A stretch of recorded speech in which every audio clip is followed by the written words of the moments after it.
bahwa kalau dunia ini mau selamat, itu bahannya ada di Indonesia. Maka penting untuk membiarkan Indonesia ini menjadi kuat. Jangan diganggu-ganggu untuk kepentingan yang enggak gitu. Karena dunia berkepentingan terhadap Indonesia yang kuat. Karena Indonesia yang kuat bisa menyumbang secara signifikan, konkret untuk menemukan jalan keluar dari berbagai masalah peradaban, masalah global yang sekarang dihadapi oleh dunia. Nah maka sejak awal saya bicara dengan teman-teman dan saya sampaikan juga kepada pemerintah, saya terus terang saya bertemu Pak Jokowi dan bicara soal ini. Bagaimana kalau NU berfungsi sebagai jembatan? Karena NU ini isinya sebagian besar masih orang-orang soleh lah kira-kira begitu.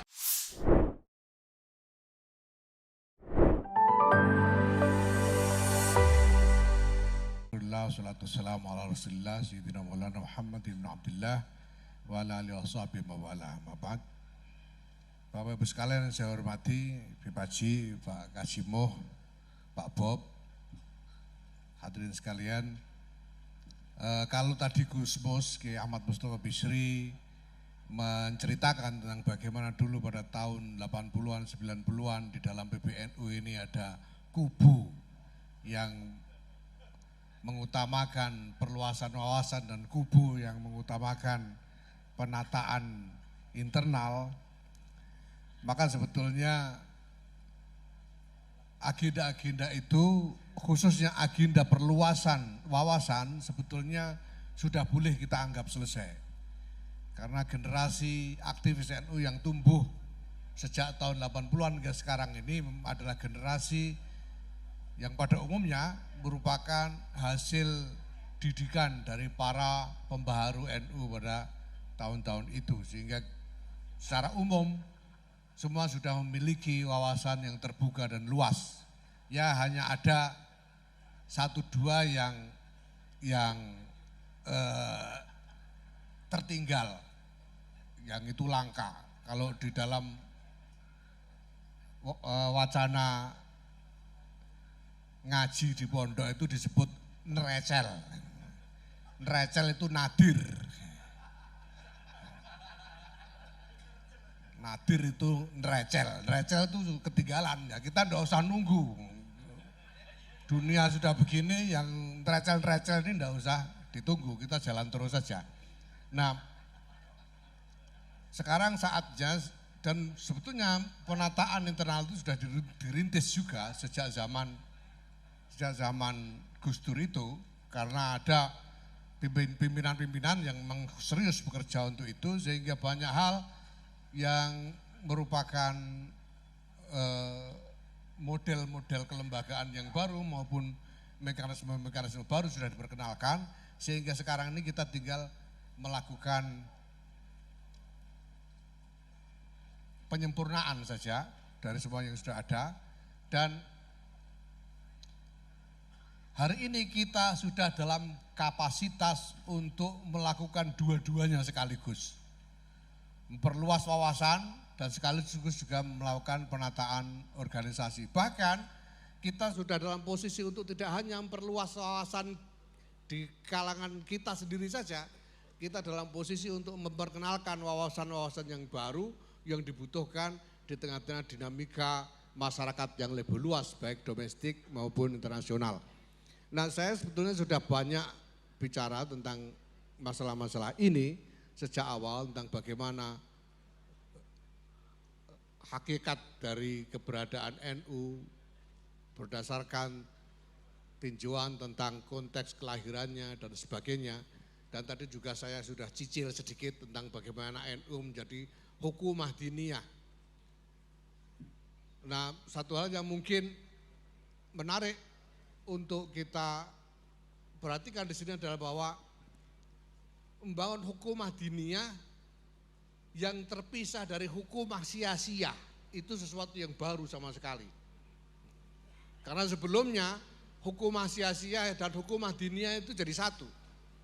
Sultan-sultan itu adalah hakim yang bukan hanya mengurusi masalah-masalah profan tapi juga masalah-masalah keagamaan. Sehingga kalau tadi saya sebut qaidah hukmul hakim yarfa'ul khilaf, itu ya sultan itu jadi satu di dalam fungsi sultan.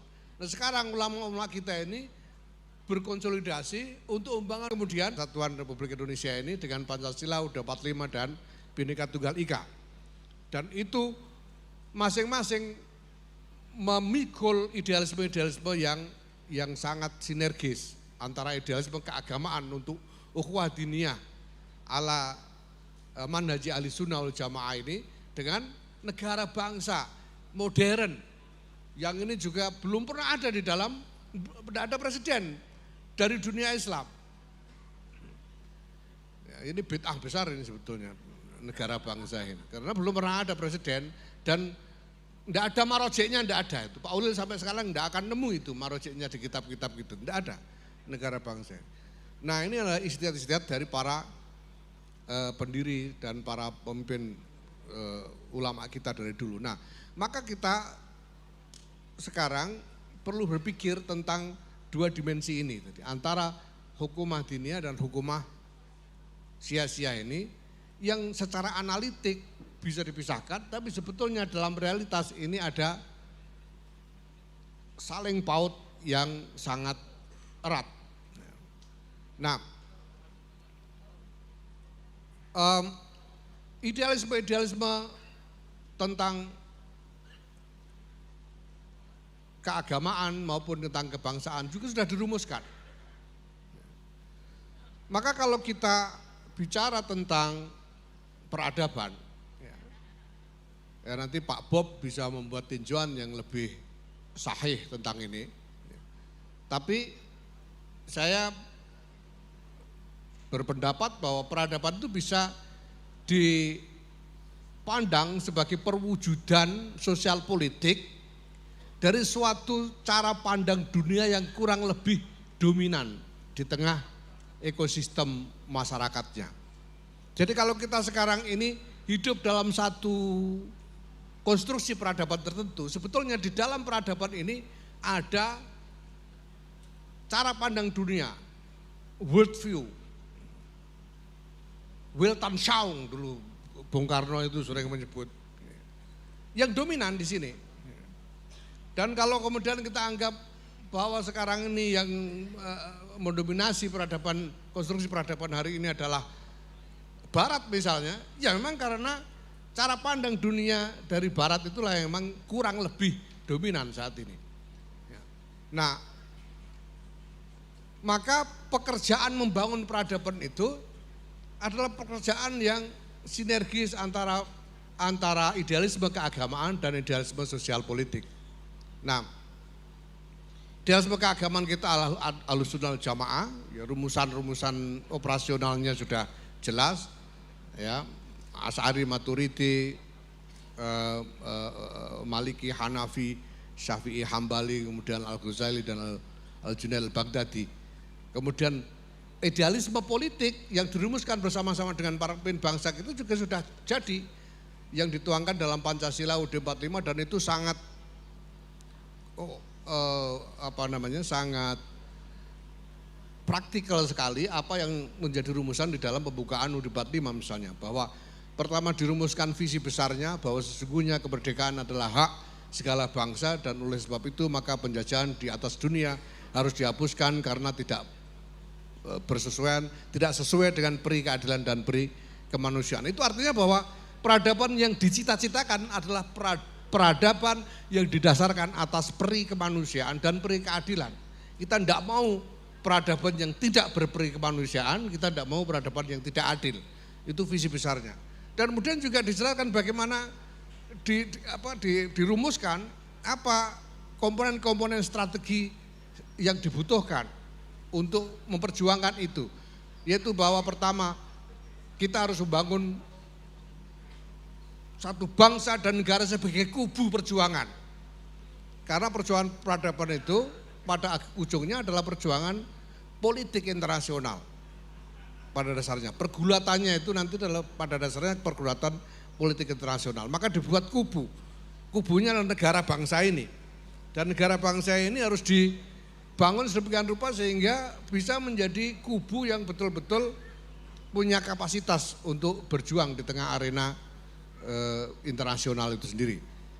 Maka dirumuskan di situ komponen-komponen strategis yang harus dibangun di dalam kubu Indonesia ini. Yang pertama adalah melindungi segenap tanah air dan segenap tumpah darah dan seluruh bangsa Indonesia.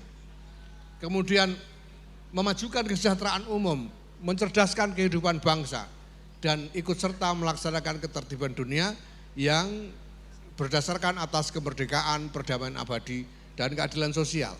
Ini komponen, itu idealisme politik yang sudah dirumuskan oleh para pemimpin bangsa ini. Nah, maka selanjutnya kita harus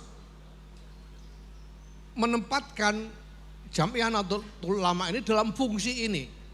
Jelas pertama-tama bahwa Jam'iyah ini harus membangun satu salatoh diniyah, satu otoritas keagamaan yang kokoh di tengah-tengah umat ini. Bahwa kita harus bisa katakan pada umat, kalau kalian mau agama benar, ikut NU. Kita harus bisa katakan itu kepada semua orang. Karena memang ini, buat apa kiai-kiai berorganisasi kalau bukan buat itu? Kalau cuma untuk memberi arahan pribadi masing-masing, itu sudah kerjaan berabad-abad dari ulama-ulama kita. Tapi mereka memutuskan untuk berkonsolidasi karena melihat kebutuhan akan hukumah diniyah ini. Bahwa pada titik-titik tertentu di dalam dinamika sejarah pasti akan dibutuhkan satu konsolidasi untuk posisi, sikap, dan langkah yang koheren di antara umat ini, ya, yang didasarkan atas pemahaman keagamaan. Maka itulah hukumah diniyah yang menjalankan fungsi hakim dalam hal ini, yang bisa mengangkat segala perbedaan. Ya. Jadi kalau di antara para kiai ini ada perbedaan ini itu, termasuk perbedaan nomor misalnya, kalau nanti ada kalau namanya ya sampai hari ini sih ya mudah-mudahan belum. Ya. Tapi kalau ada hukmul hakim, ya semua khilaf harus diangkat, ikut pada hukmul hakim, itu saja. Karena hukmul hakim yarfa'ul khilaf. Dan apa ini pertimbangannya? Pasti agama, NU ini organisasi syariat kok, pertimbangannya apa? Masa bukan agama? Apapun yang kita putuskan, ya, termasuk misalnya memutuskan pembukaan kombes di Krapyak ini dasarnya syariat ini. Bukan apa-apa, ini pasti didasarkan syariat dengan pertimbangan syariat. Tidak boleh ada pertimbangan selain syariat, karena Nahdlatul Ulama ini adalah jam'iyah syariat. Dari para ulama-ulama syariat, dengan tanggung jawab syariat, semuanya syariat. Mau bilang ini, itu, apapun. Semuanya harus didasarkan pada syariat. Kalau tidak ketemu landasan syariatnya, tidak boleh bikin keputusan. Tidak boleh. Wong ini organisasi syariat kok. Jadi kalau misalnya ada keputusan soal apapun lah, baik soal huruf maupun soal nomor, itu pasti harus dasarnya syariat, tidak boleh enggak. Gitu ya. Nah, tapi kita juga punya fungsi, kita punya idealisme yang sama dalam politik ini yang sudah dibangun bersama-sama dengan para pemimpin bangsa dulu. Maka Nahdlatul Ulama ini juga harus bekerja untuk memperkuat idealisme politik ini, ya, dengan memperkuat negara bangsa. Dan sekarang semakin relevan di tengah-tengah dunia yang batas-batas geografis dan fisik seperti saya katakan tadi semakin melemah. Sementara ada kekuatan aktor-aktor global yang berkembang menjadi kuat sekali. Dan mereka bisa menjangkau orang di mana saja tanpa terhambat oleh batas-batas. Satu-satunya benteng pertahanan dari kedaulatan kita sebagai rakyat, sebagai manusia-manusia Indonesia ini adalah negara bangsa. Kalau kita tidak memperkuat negara bangsa, karena kita juga mendengar bahwa di beberapa belahan dunia ada gagasan-gagasan yang bahkan mungkin sudah dikembangkan sebagai ideologi yang anti-nation, anti-bangsa. Kalau bangsa ini ditolak keberadaannya, kita tidak punya perlindungan sebagai manusia-manusia ini. Akan sangat dimungkinkan nanti bisa lahir tirani global. Satu kekuatan aktor global luar biasa yang menjangkau semua dan bisa memaksakan semuanya, ya, melalui industri. Sekarang saja kita sudah banyak bergantung kepada pemain-pemain besar di dalam berbagai isu. Misalnya saya jelaskan kepada teman-teman bahwa politik hari ini sudah menjadi industri. Politik itu sudah menjadi industri. Industri itu diantara karakternya adalah pertama padat modal, modalnya besar. Yang kedua berorientasi keuntungan, bekerja untuk mendapatkan keuntungan. Selamat datang ya Afif, monggo. Sudah ditunggu, monggo ya.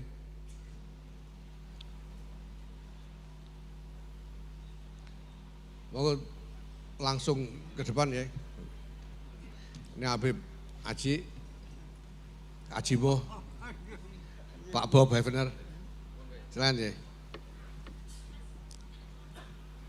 Nah, yang ingin saya sebut sebagai karakter industri yang lain adalah bahwa produk itu dibuat tidak berdasarkan demand dari pasar, tapi merupakan produk yang ditawarkan oleh produsen dan kemudian pasar dibujuk untuk mau mengkonsumsinya gitu. Dari mana kita bisa sekarang ini mengkonsumsi banyak air botolan begini ini? Dari produsen. Tadinya kita pakai ceret itu sudah cukup, sekarang kita harus pakai botolan-botolan itu. Apakah ada demand yang cukup dari pasar untuk ini? Belum tentu. Maka kalau sekarang sampean mengeluh kok yang dipasarkan produk politik yang dipasarkan kok ini, kok cuma begini, cuma begitu. Ya emang produknya produsen yang ada itu. Lah kita tidak bisa cari produk yang lain. Sampean mau cari produk air merek yang tidak ada susah sekarang. Misalnya air dengan apa namanya komposisi yang khusus susah, yang ada di pasar ya itu adanya, ya silakan pilih gitu saja di antara produk yang ditawarkan oleh produsen gitu. Nah makanya ya pertimbangan-pertimbangan kita ya memang harus lebih strategis dalam hal ini. Misalnya apakah kita ini cuma rela jadi toko kelontong atau kita mau jadi distributor, nah, misalnya begitu, misalnya ini soal pertimbangan lebih strategis karena ini perkembangan proses, apalagi hal yang lain sekarang media sosial itu dari mana demand-nya coba? Apakah ada demand yang betul-betul spesifik yang real tentang itu? Enggak, ini produk yang ditawarkan oleh produsen. HP yang spesifikasinya kayak begitu dari mana? Ini produk-produk yang ditawarkan oleh produsen untuk pasar dan kita didikte oleh produsen. Nah kalau kemudian ada produsen yang kuat sekali besar dan mendikte pasar dunia yang luas ini, kalau kita tidak punya pertahanan yang kuat, kedaulatan kita terancam, maka negara harus diperkuat. Negara harus diperkuat karena ini adalah benteng pertahanan kedaulatan kita. Sekarang udah banyak kedaulatan kita yang berkurang karena dominasi dari kekuatan-kekuatan besar ini. Ya. Nah, karena itu kita punya tugas untuk memperkuat kapasitas negara ini pertama, untuk memastikan bahwa tasarrufnya betul-betul mencapai masalahul ummah. Bahwa tasarrufnya negara, tasarrufnya pemerintah ini betul-betul menjadi masalah yang sampai kepada rakyat. Masalah rakyat ini menjadi maslahat yang dirasakan, diterima betul oleh rakyat. Kita harus lakukan itu. Kenapa? Karena saya mengamati, mohon maaf nanti mungkin Pak Kajimbo dan Pak Bob bisa membuat ulasan ini. Saya melihat hampir tidak ada pemerintahan di negara manapun yang mampu sungguh-sungguh menjamin delivery dari agenda-agenda pemerintah pusat untuk kesejahteraan grassroots ya, bisa sampai betul kepada grassroots yang diinginkan. Tidak ada pemerintah punya kapasitas itu. Selalu ada hambatan-hambatan. Ada seorang teman mengatakan bahwa pemerintah pusat itu kalau punya agenda yang nilainya 10 sampai ke grassroots tinggal 2. Nah maka sejak awal saya bicara dengan teman-teman dan saya sampaikan juga kepada pemerintah, saya terus terang saya bertemu Pak Jokowi dan bicara soal ini. Gitu. Bagaimana kalau NU berfungsi sebagai jembatan? Karena NU ini isinya sebagian besar masih orang-orang soleh lah kira-kira begitu, yang ikhlas-ikhlas. Sehingga kalau misalnya ada 4 dari 10 yang dikirim melalui NU, saya kira sampai ke bawah itu masih ya apes-apesnya itu 3,8, 3,9, apes-apesnya gitu. Karena apa? Karena ini struktur NU ini memang didesain sebagai struktur ikhlas. Dan orang-orangnya ya saya masih husnudzon ikhlas-ikhlas lah. Bukan cuma ikhlasnya, tapi karena memang sudah lama melarat gitu. Jadi untuk berkhayal tentang korupsi itu juga tidak bisa banyak-banyak gitu. Jadi. Karena udah tidak bisa membayangkan uang banyak itu tidak biasa. Jadi kalau 4 itu sampai ke bawah masih 3,8, 3,9 masih oke lah gitu. Nah ini berarti masih lumayan yang bisa diselamatkan kalau mau. Nah ini yang kita perlu upayakan untuk kita jalankan, itu sebabnya sekarang kita bikin gerakan keluarga maslahat itu fungsinya untuk itu. Antara lain, di samping juga dari resources non pemerintah. Nah oke.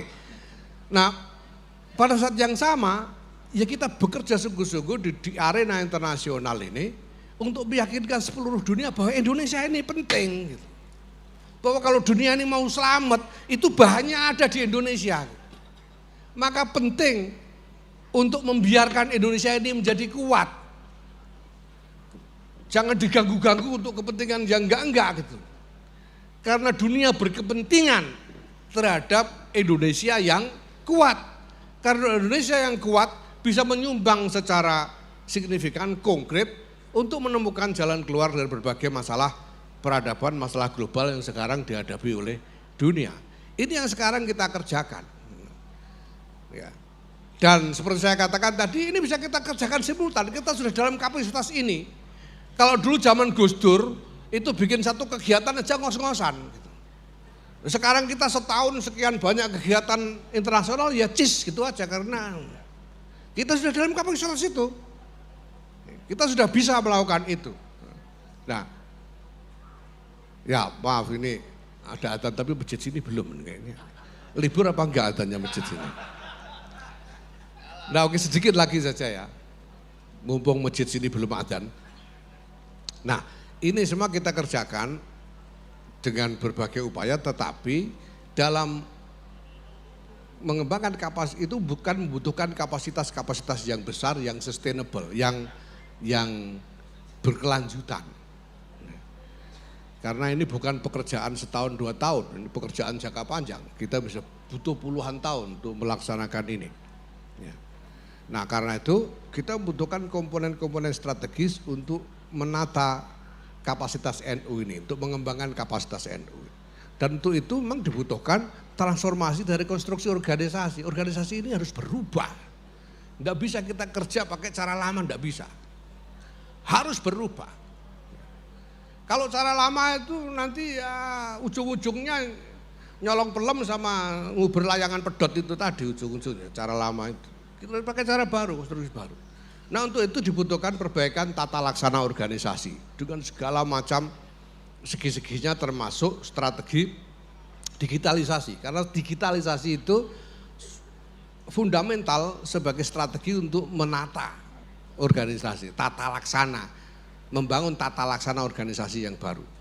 Kemudian yang kedua, kita harus melakukan perbaikan kapasitas sumber daya kepengurusan. Orang-orang yang jadi pengurus ini harus lebih baik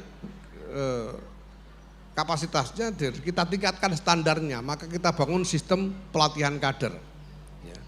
Kemudian kita harus membangun satu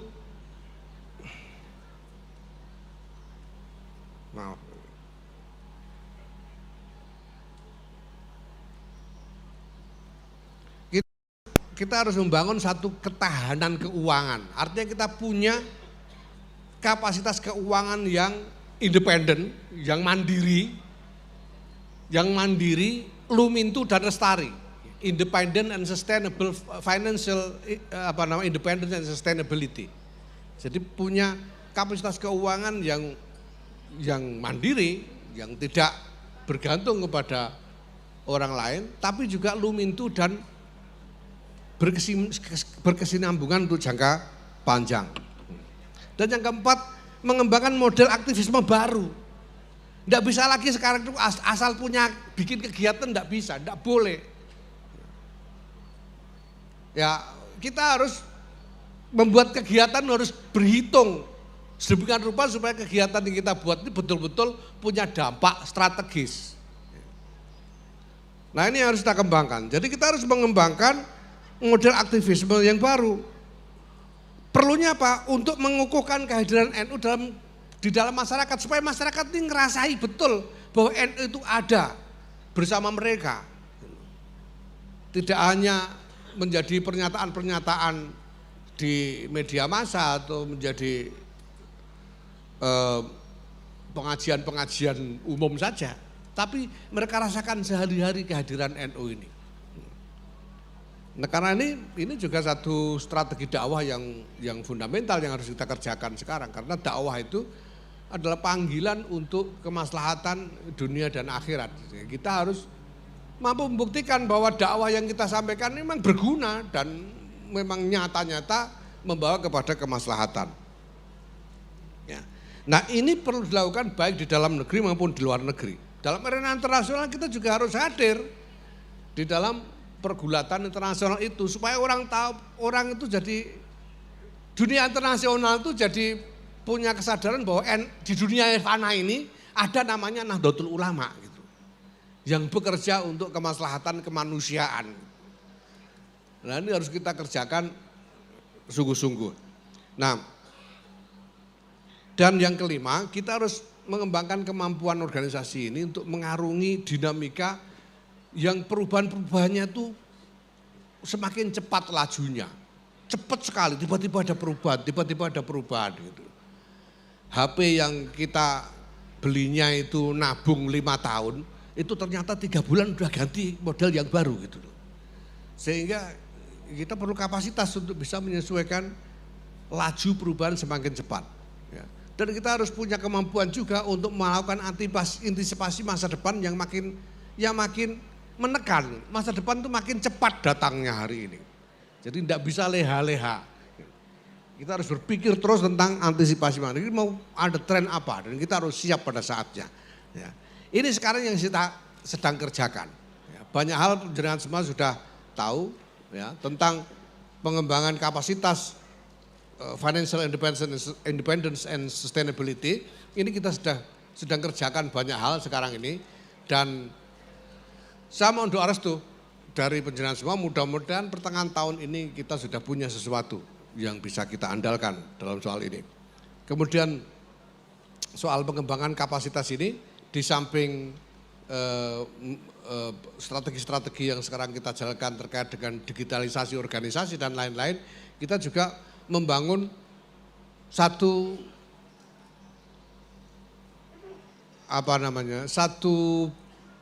center of excellence, ya, satu pusat pengembangan yang kita harapkan menjadi beacon, menjadi suar dari jaringan aktivisme NU ini untuk antisipasi masa depan. Itu ada pada Universitas NU Yogyakarta.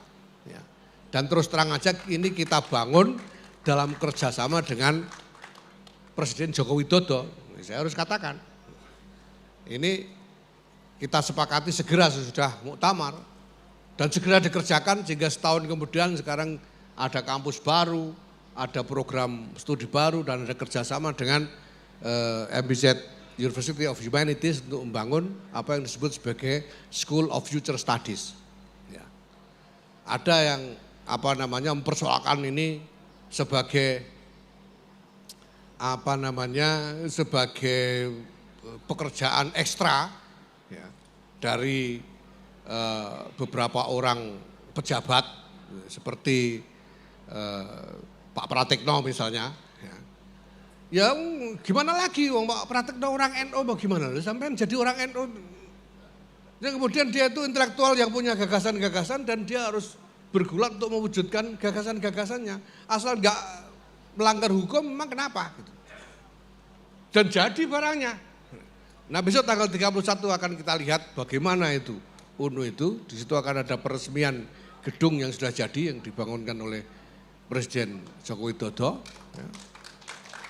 Dan ada groundbreaking, peletakan batu pertama dari gedung baru yang akan dibiayai oleh MBZ, Muhammad bin Zayed University of Humanities, bersebelahan dengan gedung ini.